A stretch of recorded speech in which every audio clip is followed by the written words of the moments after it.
Hey YouTube, this is Ida Prepper. Today I wanted to talk about Ebola and what some of the things that I am going to be doing to help my family. Not that I'm like totally freaked out about, this virus going around, but you just never know how far this is going to go. I'm perplexed as to why the flights are not being stopped. People are being prevented from coming over here. It doesn't make me feel warm and fuzzy to have the 5 major airports go through these extra little screens. The only thing that they need to do is close down the flights. Don't let anybody come over here. Unless they've been quarantined for 21 to 30 days. And then, see if they got the all clear. As you know, Ebola has come into our country from a gentleman, Thomas Duncan, who apparently was caring for an Ebola victim and possibly knew that he had been infected and hightailed it over to America. And got medical care, and unfortunately, it didn't fare very well for him. He did pass, as everybody knows. Basically, I have a philosophy, and it's whatever. In this case, the CDC / government says. I believe the opposite. And I'm referring to this Ebola being airborne. I really have reservations about that. And the reason that I have reservations about that is because I was watching a Nova documentary, 1977, on YouTube. And there was an experiment being done between monkeys and pigs. And the monkeys had Ebola, and they put them in these pens.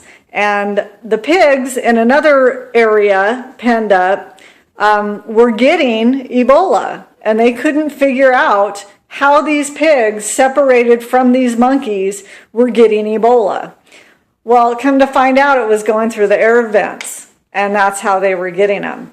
So they ended up euthanizing all of them. And then they did another experiment, same thing, and found in a separate experiment that was exactly the case again. It was coming through the air vents. So that leads me to believe that Ebola, and regardless of which strain it is potentially airborne. I have some N95 masks, and I understand through research that they're not as effective as we would hope them to be. The reason being is that if you as an uninfected person are wearing an N95 mask, somebody with Ebola comes and coughs and sneezes in your direction, that there's not the greatest seal there, and those droplets are so microscopic. They do get aerosolized, and they could seep through the mask. Now, if an infected person is wearing a mask and they cough or sneeze into the mask will help to protect a person not wearing the mask from those droplets. But it's not 100% guaranteed. The only mask that is effective is a respirator and those heavy gear that they're wearing when they care for these infected people. I have a few things here that I want to show you that I have in my possession in hopes to, and it's not just Ebola, it's anything. It could be smallpox, it could be anything that's out there. But with Ebola specifically, I do know that a bleach water solution is highly effective in killing this virus. Hence the reason I have a sprayer, and I have about 10 gallons of bleach. So if need be, I will put this to use.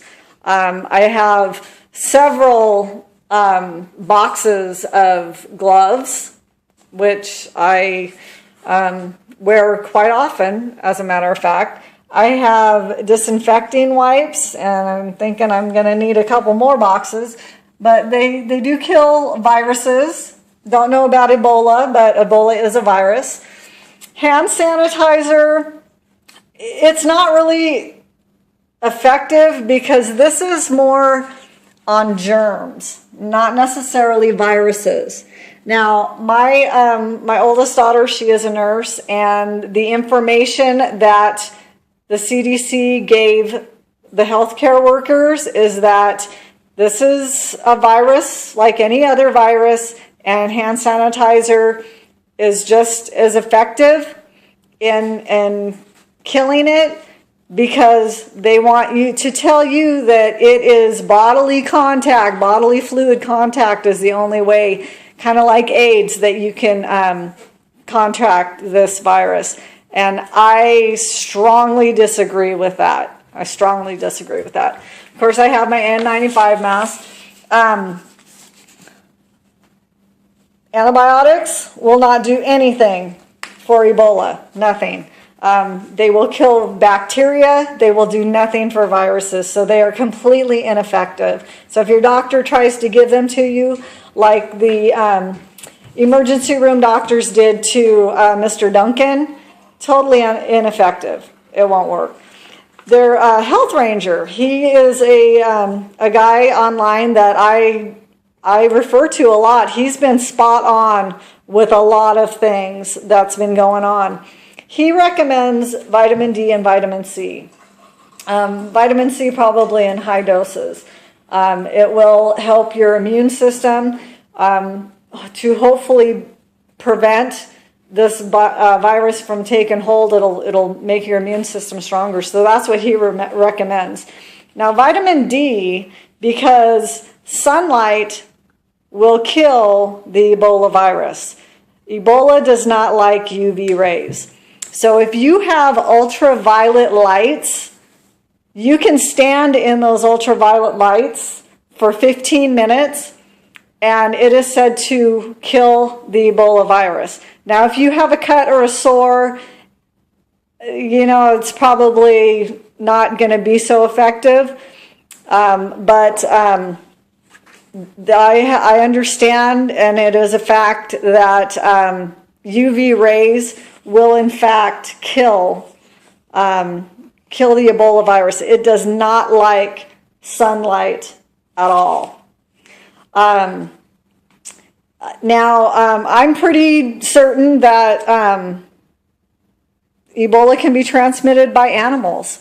With the documentary that I just described.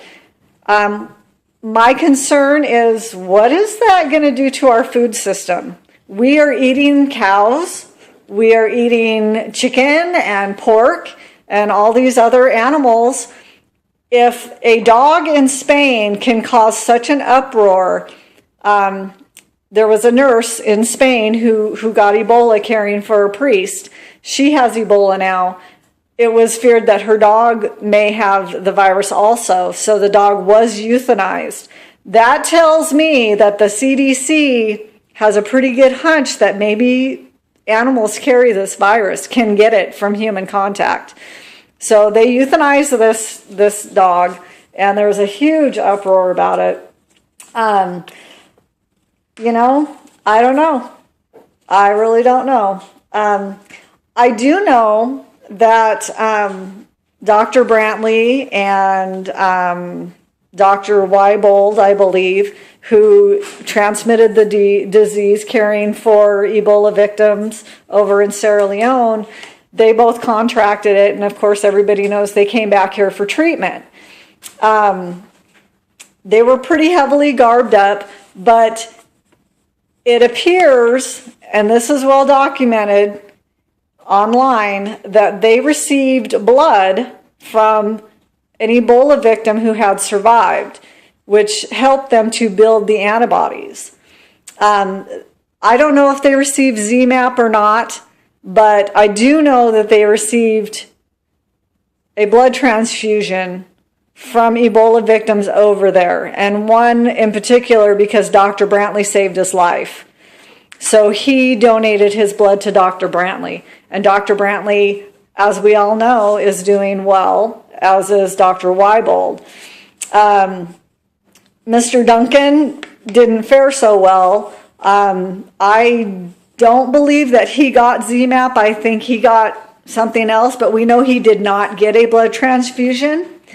And we do know that the cameraman for Dr. Nancy Snyderman received Dr. Brantley's blood, got a blood transfusion from Dr. Brantley. So that kind of tells me that that's kind of the cure-all for it, is you have to have a blood transfusion from an infected person who had survived. Why some get it and others don't, I don't know. But that's something to think about. I don't know if all of us are going to be able to be that lucky. But, it's definitely something to think about. I think that there's a lot more to the Ebola situation than we're being led to believe. So I just wanted to show you kind of where I'm at with my Ebola preparations. Again, I'm not going to stop living my life. I work in an environment where I come in contact with hundreds of people a day, literally, because of where I work. They're sneezing and coughing, and it concerns me a little bit. I know that I'm not in a state anywhere near Texas, but who knows? We don't know what is going to become of this. We don't know if it's going to spread, if this is going to be the end of it. In the coming months, it'll tell. The bad thing is that it is cold and flu season. You cannot tell the difference between a cold, flu symptoms, and Ebola until it's too late. So, I'm a little apprehensive about going to work and sending my kids to school, but, at the same time, we can't stop living, but we do need to put the pressure on and let people know that this is not something that we're comfortable with, and stopping these flights, as other countries have done, is a really good idea. So I just wanted to share this with you.